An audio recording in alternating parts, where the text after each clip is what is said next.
Kota dan Kabupaten Madiun dalam lintasan sejarah. Secara geografis, Kota Madiun terletak pada 111 derajat bujur timur sampai dengan 112 derajat bujur timur dan 7 derajat lintang selatan sampai 8 derajat lintang selatan. Di tengah kota mengalir Kali Madiun yang merupakan anak Sungai Bengawan Solo. Kota Madiun berbatasan langsung dengan Kecamatan Geger di sebelah selatan, Kecamatan Wungu di sebelah timur, dan Kabupaten Magetan di sebelah barat. Sehingga Kota Madiun hampir berbatasan sepenuhnya dengan Kabupaten Madiun dan sebagian Kabupaten Magetan. Kota Madiun sendiri terletak pada dataran dengan ketinggian 63 meter dari permukaan air laut di tengah dan 67 meter dari permukaan air laut di selatan. Rentang temperatur udara antara 20 derajat Celcius hingga 35 derajat Celcius. Rata-rata curah hujan Kota Madiun turun dari 210 mm pada tahun 2006 menjadi 162 mm pada tahun 2007. Rata-rata curah hujan tinggi terjadi pada bulan-bulan awal tahun dan akhir tahun, sedangkan rata-rata curah hujan rendah terjadi pada pertengahan tahun.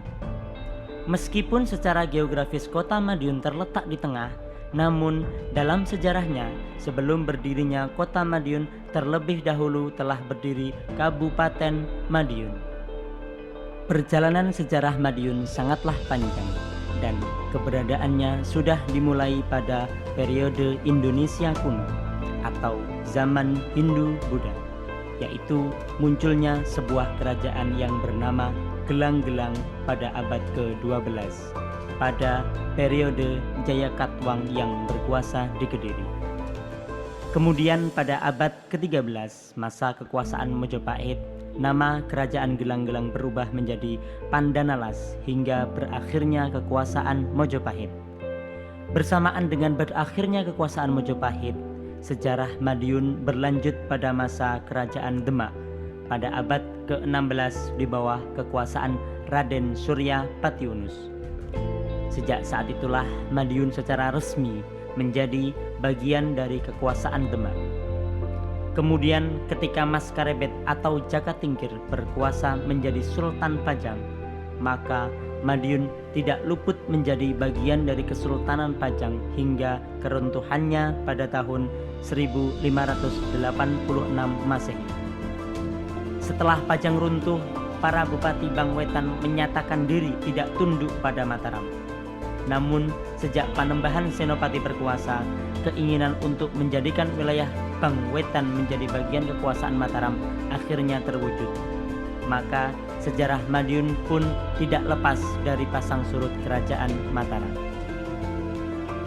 Pada tahun 1831 Masehi, secara resmi Kabupaten Madiun diberikan oleh Mataram kepada kolonial Hindia Belanda sebagai sebuah konsekuensi atas bantuannya saat membantu Mataram menghadapi Pangeran Diponegoro dalam Perang Jawa pada tahun 1825 hingga 1830 Masehi.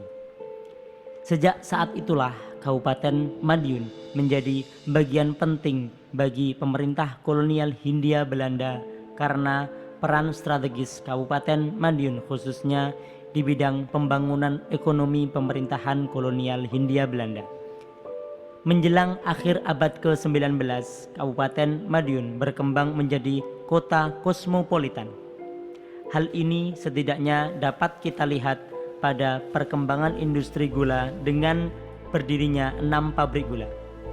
Kemudian tersedianya fasilitas pendidikan dan kesehatan serta dibangunnya infrastruktur lainnya berupa jalan raya serta transportasi kereta api.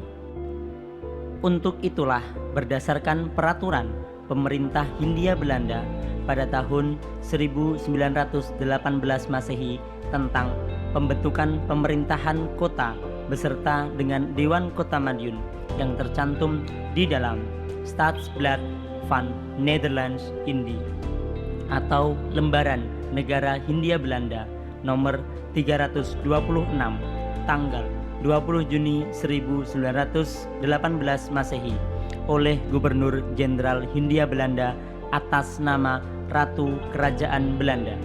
Maka dibentuklah Staatsgemeente Madiun atau Kota Praja Madiun.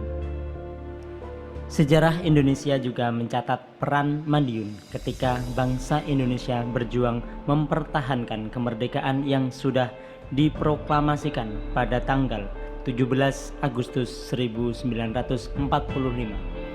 Dimulai dengan upaya melucuti tentara Jepang di kota Madiun hingga puncaknya pada ekskalasi politik nasional yang berakhir dengan meletusnya pemberontakan PKI 1948 di Madiun. Apabila kita berbicara mengenai guna sejarah, maka sejarah memiliki guna inspiratif karena sejarah dapat memberikan inspirasi kepada kita tentang gagasan-gagasan dan konsep-konsep yang dapat digunakan untuk memecahkan persoalan-persoalan masa kini, khususnya yang berkaitan dengan semangat untuk mewujudkan identitas sebagai suatu bangsa dan pembangunan bangsa.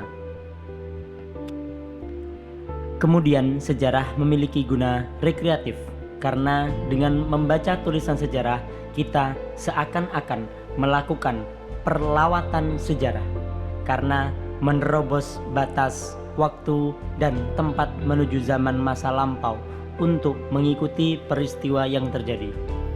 Sementara itu, guna instruktif merupakan kegunaan sejarah untuk menunjang bidang-bidang keterampilan tertentu. Dengan demikian, dalam lintasan sejarah di atas, apabila dikaitkan dengan keberadaan mahasiswa pendidikan sejarah, maka dalam konteks sejarah nasional Indonesia, potensi sejarah kota dan Kabupaten Madiun dapat bermanfaat bagi perkembangan dunia pendidikan, khususnya pengajaran pendidikan sejarah di sekolah melalui pengajaran sejarah lokal, maupun untuk menunjang bidang-bidang keterampilan tertentu seperti kewirausahaan, khususnya di bidang pariwisata sejarah.